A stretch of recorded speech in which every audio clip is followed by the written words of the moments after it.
Meta Arresters is your partner in lighting performance and surge arrestor technology. This video deepens your technical knowledge of surge arresters, focusing on their core component, metal oxide varistors, MOVs. We will showcase the manufacturing process of MOVs, highlighting the precision and expertise behind high-quality surge arresters used in power systems.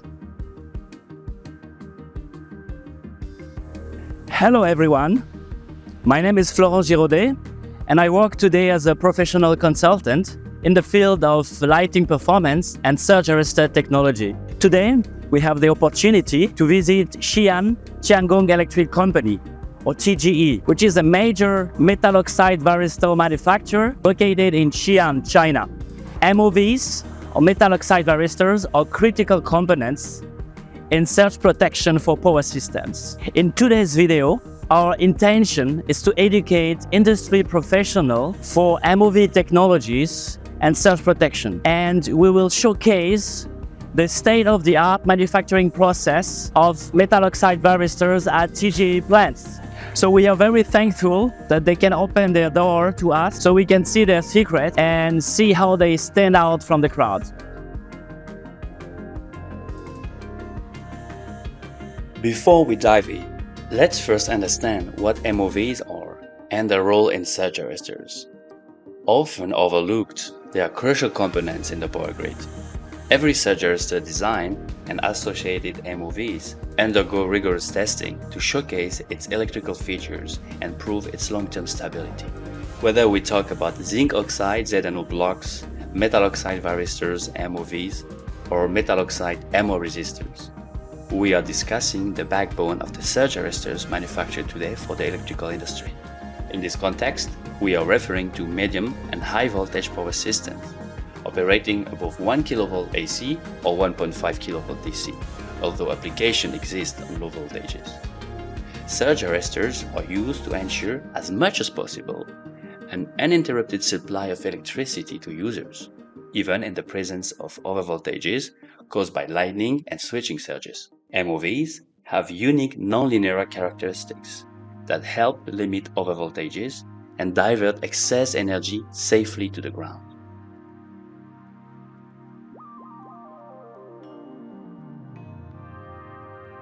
Did you know that the core of every modern surge arrestor is simply a stack of MOVs? These MOVs are strategically stacked to form a column, each designed with a specific approach to ensure compression and maintain the integrity of the MOV column. But how does the MOV structure play a role in power systems?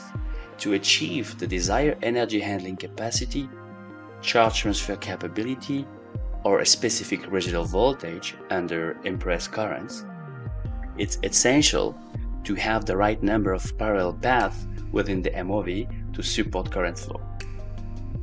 This is controlled by selecting the appropriate diameter of the MOV.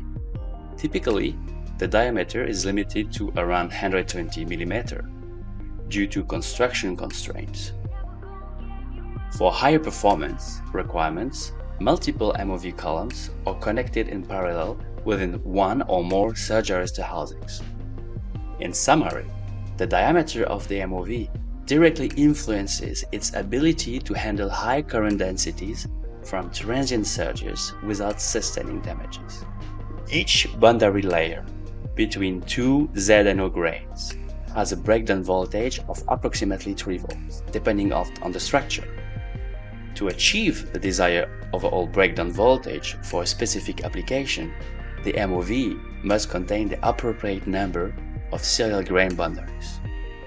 However, due to production and testing constraints, the height of MOVs is generally limited to around 45 mm across all manufacturers.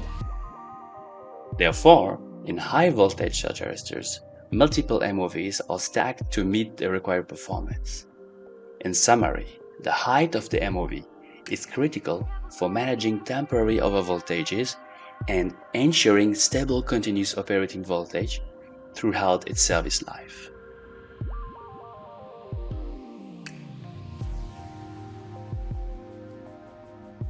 Let's briefly explore the history behind this technology to fully grasp its significance. This MOV technology became prevalent in the 1980s and is now completely dominant. Through the historical development, distinct eras reflect evolving challenges and innovation. Pre-1930s solution relied on rudimentary spark gap arresters. Post-World War II, silicon carbide arresters gained favor but proved insufficient for addressing complex issues like switching surges and AC follow current. The rise of advanced power systems in the 1970s led to the adoption of MO surge arresters. The Japanese industry pioneered this technology, overcoming initial limitations related to lifespan and power loss. Today, MO arresters are industry standard, highlighting the continuous evolution in this specialized field.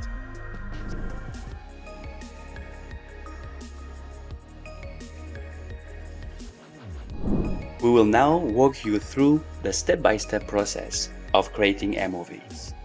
There are generally 7 key steps involved in producing the final product. Weighing and mixing. The process begins with weighing and mixing the raw materials. Dehumidification or spray drying. Next, the dehumidification process prepares the material by removing moisture. This next step is crucial for preparing the mixture for the next stage, pressing or forming.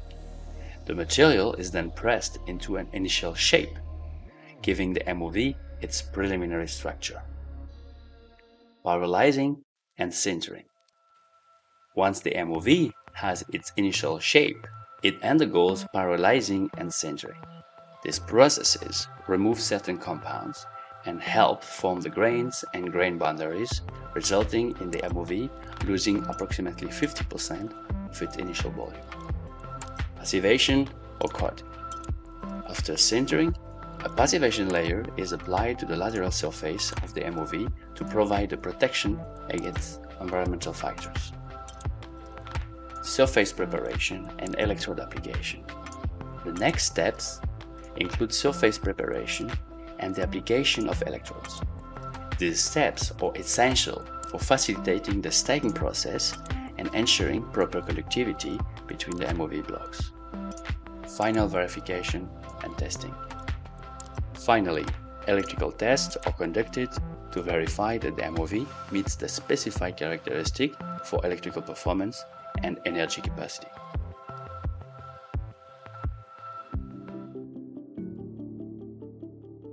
The next step is a visually significant part of the process, as dehumidified powder is pressed into the preliminary shape of the block. This dry pressing process is where the MOV begins to take form. At this stage, each block's weight is meticulously measured to ensure precision and quality. Did you know that the IC classification of surge arresters is closely linked to the diameter of the metal oxide varistors? When you dive deeper, it gets a bit more nuanced.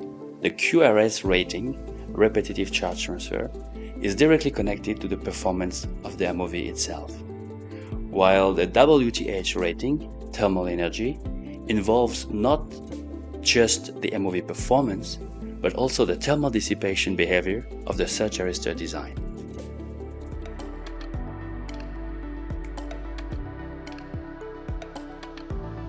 The next step involves applying a specialized passivation layer to the lateral surface of the MOV. This layer plays a critical role in protecting the MOV from environmental factors, while also enhancing its flashover resistance. It's a highly sensitive process and one of the key expertise required for producing high-quality MOVs. Due to the proprietary nature of their manufacturing techniques, TGE cannot reveal every detail of this process. However, what we can show you is one glass coating process at TGE. Glass coating represents the cutting edge of MOV technology. This process consists of 2 critical stages. First, the application of dry glass powder, followed by a sintering process to finalize the coating.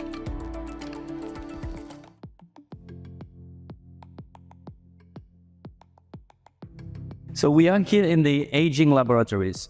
This is an additional testing, an additional critical test, which is performed as a sample test, so in-process inspection on every production batch. So it's important to keep in mind that during the development of metal oxide surge arresters in the 70s, it has been a challenge to maintain the performance over time because the surge arresters is continuously under voltage. So the idea is to guarantee the performance over the service life, could be 40 years or more. So in this process called the accelerated aging test, we are gonna apply some critical condition to simulate aging. So we have ovens which are heated at 115 degrees Celsius, and we apply a continuous voltage across the MOV block for 1,000 hours. So the voltage is actually 20% higher than the continuous operating voltage of the block. And with this process over 1,000 hours, we can demonstrate that the power losses of the blocks are decreasing. Therefore, we can guarantee the long-term performance of the block and that the characteristic, the electrical performance, will not decrease over time. Can you give us more information about your setup here as a very important part of the quality control? Okay, our aging test equipment is quite comprehensive. One of our aging test chambers has 4 stations, allowing us to test 4 batches of metal oxide resistors simultaneously. We conduct random aging tests on each batch of products before they leave the factory to ensure product stability. We typically perform accelerated aging tests at 115 degrees Celsius with a 90% charge rate, equivalent to 1,000 hours at 1.1 UC. Additionally, we can perform a 1,000 hour DC polarity reversal aging test. Last year, we conducted a 2,000 hour aging test study on resistors used in shielded separable arresters. And this here is the 2,000 hour aging test curve. Our aging curves are generally monotonically decreasing with aging coefficients less than 1, ensuring the long-term stability of our resistors.